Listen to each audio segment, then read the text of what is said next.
What's going on, guys? Welcome back to another video. It's been a minute, but we're here. Today I have the most requested artist I've ever been asked on this channel, and that's Valient, aka the Subsidia Warrior. If you don't know who Valient is, he's pretty much played out in every single Excision set. I'll post this up here. This was just a few days ago. He just sent me this.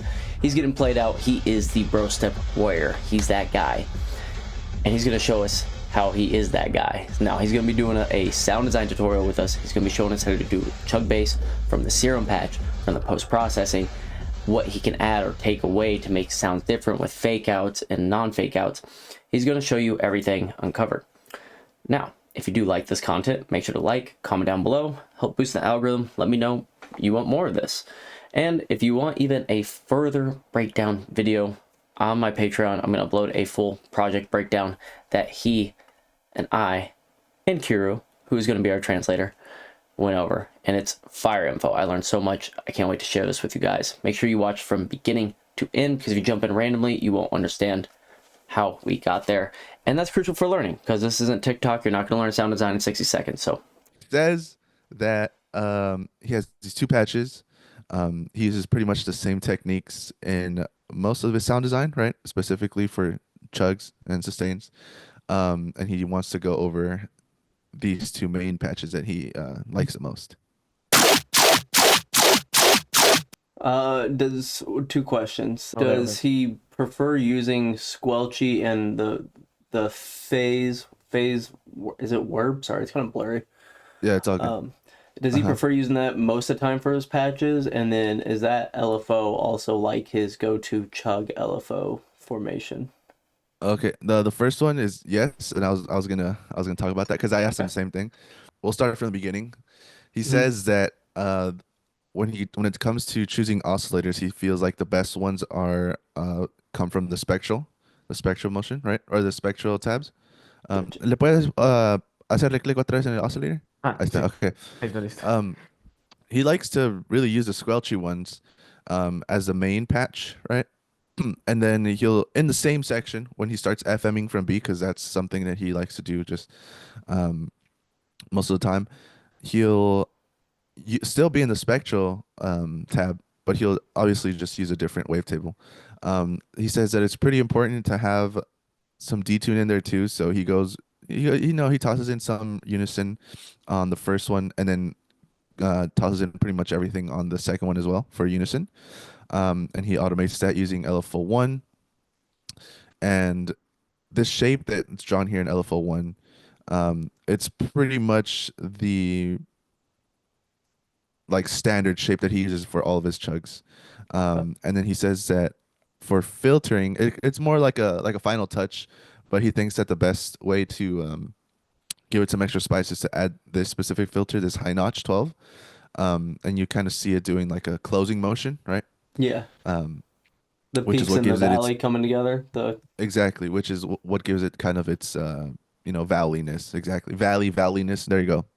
Yeah. If you want some valleyness, add some valleys into your filter. Okay. Stonks. Exactly. Can I see two questions? Can you tell him to click on filter 2? Okay, so that is another one. Pero ya con el segundo filtro ya suena así.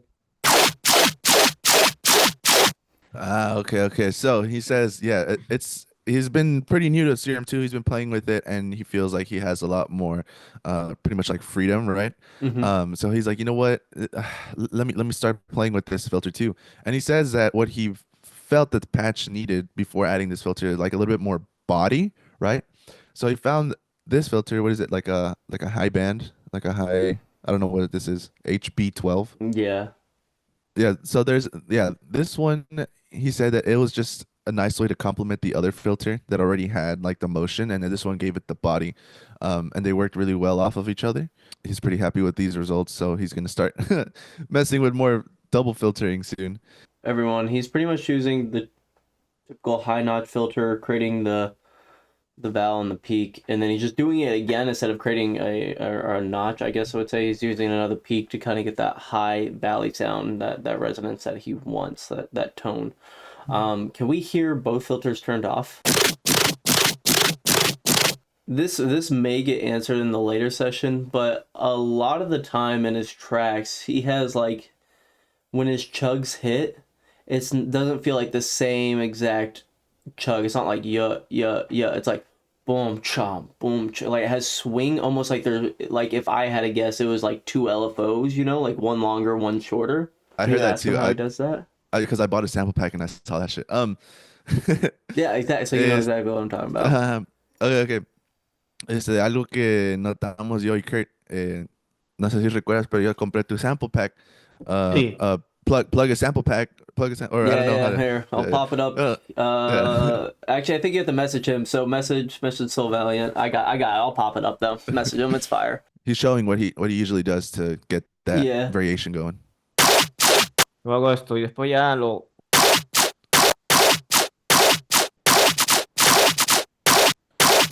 He's saying that the reason why his chugs are always sounding like there's kind of variation in them, because he exports them to audio, right? He'll export them to audio and then he'll start tweaking after, right? Not only is this good to get like manual details into the sound, but it also helps with his CPU because he says that he likes the same CPU. Um, but that's how he gets his variation when it comes to his chugs. Nada más. Okay. And Okay. he says the second LFO, sorry. Um, it's just on the sync for the bass it's being FM'd or the other way around. I forget which one. But it's just to add this movement. I get this like pew movement, right? That's how you can see it kind of ramping up and you see Yeah. everything kind of Creating like a shrinking. higher tone as the patch goes. You know. There you Got go. you. Yeah. So the third LFO is what controls the sub, completely different from what people, I guess, what like people usually do, which is attach LFO1 to absolutely everything, right? That's what I do at least. But yeah, he has a completely different shape for the sub compared to the bass. Now, my question is if he always does this or does he says it's to taste. You can put it on LFO1 if you want, but Um, this is a really unusual sub shape. Like it's shorter than the chug. Two questions here. Does he generally like his sub? If he does a different LFO for his sub, does he like it shorter than the chug? And then B, does he end up using the sub from his patches or does he end up making a external sub? Like is this sub used more for like distortion taste, you know what I mean by that? really interesting. He says that most of it is to taste, and he usually just tries to get really tailored stuff to what he really really wants, right? So that's why he has this like not standard, I guess if you want to call it, shape for his sub. And it's 50/50. He'll maybe use this sub during his song, or maybe he'll just like cut it and then replace it with a different sub. But at the end of the day, he really just wants this sub to kind of hit at the very beginning, right? So you can get that initial like grittiness, right? Mm-hmm. So I guess when he post process all of it, it's gonna sound a little crunchier. Nada más. Y se ve que le pones bastante, ¿verdad? Se ve, ¿o no? Demasiado. Okay. Demasiado. Sí. Can he Mosh. bypass it and play it? I would just hear like I guess like Nasco explained his other in his in the previous video with you. It sounded like White Noise just kind of doing going like this, but he has this pitch variation that I didn't even know. What else did he say? He says that he puts a lot a lot of Yeah, I pitch automation on the master tune. And I was asking him like, so what happens? Does it start like below the note that you're playing and then yeah, reaches the note and then comes back down? He's like, yeah, that's exactly what's happening. I'm like, okay, okay. that's fine. Does he also for everyone? Do you know that you can double click on the bar and then if you type the amount of like semitones you want, so you can type like 12 ST and that's one octave because it does semitones. I don't know if you guys knew that by the way. So if you were trying to get like a precise like specific range on your tuning, you can do that as well. Yeah, okay, we can go to effects then. His effect rack isn't too complicated. It's kind of pretty intuitive. So he says he first adds some hyper dimension. I think it's going in with ¿cuál LFO tiene el mix del hyper? A ver. Ah, El ya. 10. ¿Te refieres a este de acá? Ah, El no. el The LFO. one. Este, el de acá, el Ese primero. It's mero, all ese mero, one. Sí, el ese mero. primero, Yeah. sí. So he says that the chain not too complicated, pretty much intuitive. Um, he puts the detune and the rate pretty high and adds a lot of unison, right? But then it's only coming up like it looks like 40, 30%, 40-ish%, right? Obviously that's being tossed up and down by the LFO1, and then he goes ahead and adds distortion. It looks like stock settings to me. It always depends. Usually half the time he's leaving it the rate and the detune, at stock positions, right? But he felt like this patch needed it. And then that's why he decided to boost them all the way up, essentially. And then one follow-up question to that. If he's going to layer like multiple this like I'm gonna call it like same bases, right? So like you're layering your chugs. Would he make a layer like lower rate, lower detune, try to be like the less noisy, I guess you would kind of A few things. He says that when he layers chugs, right? yes. The way he does, the stereo width of it, he basically does it in post production. Doesn't Okay. really matter too much in within the patch because he just wants to get kind of like the tonality and the body of it here, like to get it down here in the patch, Got and you. then fix the stereo field uh, when it comes Later. to mixing down, and then obviously depends on what the track needs. Okay. He'll add more or less. I got it. So he's treating the Serum patch as a sound design session, and then strictly post processing is the mixing. Okay, I got that 100%. Exactly. Yeah. Got it. Okay. Okay. Uh, where did we leave off? The Uh, hyper, the distortion, right? The distortion looks distortion. stock on tube. Yeah. Okay. Yeah. And then he went into the EQ. He said that these EQs kind of just help out the movement of the bass a little bit more. Could Um, and that, yeah, what'd you say? could he bypass it real quick?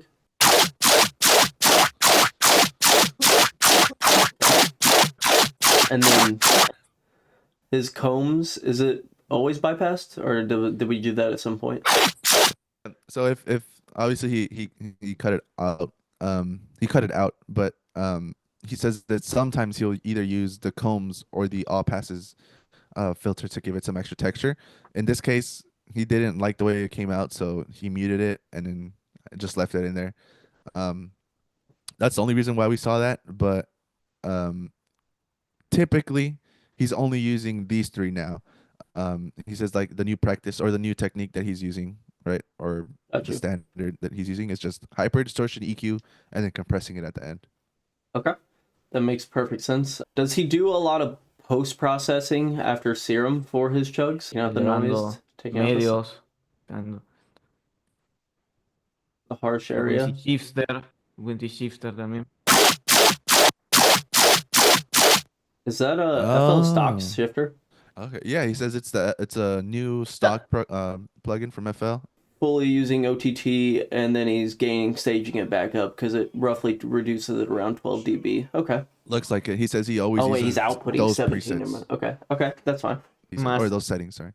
más Harsh. ecualizador. Some more EQ. Whey shaper, que es distorsión del mismo Okay, so FL. can we Whey shaper. A/B it without it? Le puedes. ¿Cómo se escucha sin el wave shaper? Ah, A ya. ver. Okay. No hay mucha diferencia, Okay. de hecho, pero es apenas. It's almost like it's not really you actually doing a ton of distortion. It's more like soft clipping it, isn't it? Essentially, yeah. I used to use this on my drums all the time, exactly the shape. So Okay. Okay, makes sense. Funciona, creo que hasta cierto punto esto funciona como un limitador también para mí. exacto, ajá, como un soft clipper Ujú. casi, como un Sí. G-clip. Ajá, luego va aquí, más distorsión, ¿sabes? Distorsión de kilohertz. Hearts. Kilohertz, que no puede faltar Yo, esto. A/B it with that off. Yeah. So it's almost, just for my audience, with the EQs he's taking out, in the first EQ, he's taking out a lot of the high end because there's a lot of high end in this patch. He's OTTing it, which is bringing it back.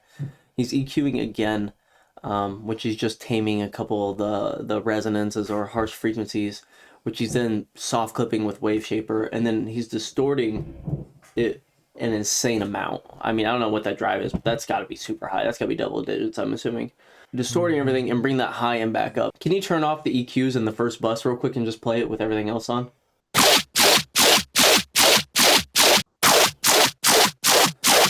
It sounds more full because he's bringing out the high end, which is kind of leveling out the sound. So when he's distorting it, everything is going full together rather than the high end distorting first and the low end not pretty much receiving the same amount of like crazy distortion, just for my audience. Okay, you can continue on with the next EQ. I know